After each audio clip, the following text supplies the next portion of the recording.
लूका रचित सुसमाचार 18वां अध्याय। फिर उसने इसके विषय में कि नित्य प्रार्थना करना और हियाव न छोड़ना चाहिए, उनसे यह दृष्टांत कहा कि किसी नगर में एक न्यायी रहता था, जो न परमेश्वर से डरता था और न किसी मनुष्य की परवाह करता था। और उसी नगर में एक विधवा भी रहती थी, जो उसके पास आकर कहा करती थी कि मेरा न्याय चुकाकर मुझे मुद्दई से बचा। उसने कितने समय तक तो न माना, परंतु अंत में मन में विचार कर कहा, यद्यपि मैं न परमेश्वर से डरता और न मनुष्यों की कुछ परवाह करता हूं, तो भी यह विधवा मुझे सताती रहती है, इसलिए मैं उसका न्याय चुकाऊंगा।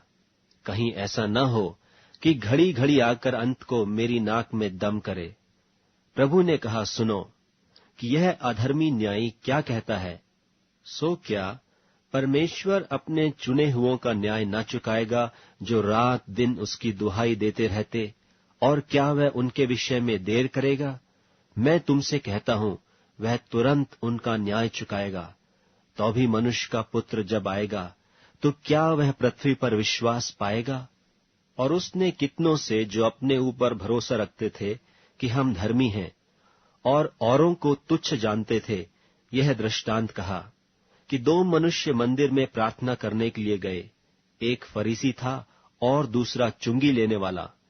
फरीसी खड़ा होकर अपने मन में यूं प्रार्थना करने लगा कि हे परमेश्वर, मैं तेरा धन्यवाद करता हूं कि मैं और मनुष्यों की नाई अंधेर करने वाला, अन्यायी और व्यभिचारी नहीं, और न इस चुंगी लेने वाले के समान हूं।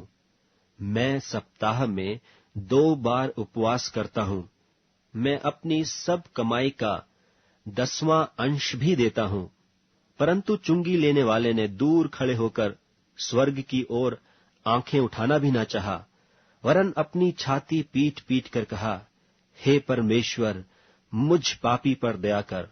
मैं तुमसे कहता हूं कि वह दूसरा नहीं, परंतु यही मनुष्य धर्मी ठहराया जाकर अपने घर गया।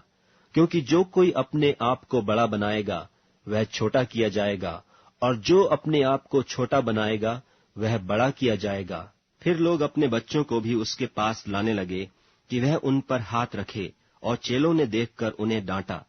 यीशु ने बच्चों को पास बुलाकर कहा, बालकों को मेरे पास आने दो और उन्हें मना न करो, क्योंकि परमेश्वर का राज्य ऐसों ही का है। मैं तुमसे सच कहता हूं कि जो कोई परमेश्वर के राज्य को बालक की नाई ग्रहण न करेगा, वह उसमें कभी प्रवेश करने न पाएगा। किसी सरदार ने उससे पूछा, हे उत्तम गुरु, अनंत जीवन का अधिकारी होने के लिए मैं क्या करूं? यीशु ने उससे कहा, तू मुझे उत्तम क्यों कहता है? कोई उत्तम नहीं, केवल एक, अर्थात परमेश्वर। तू आज्ञाओं को तो जानता है कि व्यभिचार न करना, हत्या न करना और चोरी न करना, झूठी गवाही न देना और अपने पिता और अपनी माता का आदर करना। उसने कहा, मैं तो इन सब को लड़कपन ही से मानता आया हूं। यह सुन यीशु ने उससे कहा, तुझ में अब भी एक बात की घटी है। अपना सब कुछ बेचकर कंगालों को बांट दे, और तुझे स्वर्ग में धन मिलेगा, और आकर मेरे पीछे हो ले। वह यह सुनकर बहुत उदास हुआ, क्योंकि वह बड़ा धनी था। यीशु ने उसे देखकर कहा, धनवानों का परमेश्वर के राज्य में प्रवेश करना कैसा कठिन है।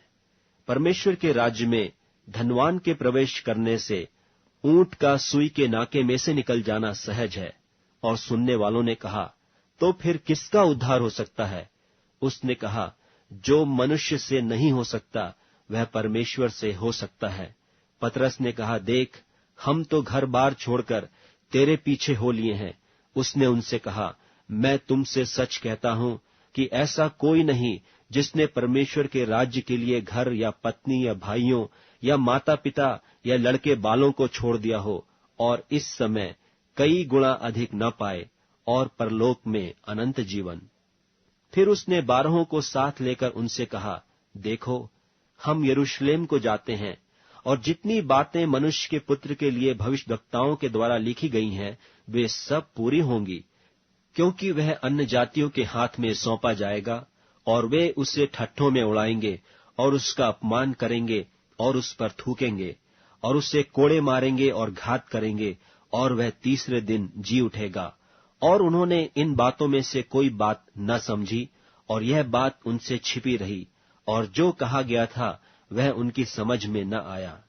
जब वह यरीहो के निकट पहुंचा तो एक अंधा सड़क के किनारे बैठा हुआ भीख मांग रहा था, और वह भीड़ के चलने की आहट सुनकर पूछने लगा, यह क्या हो रहा है?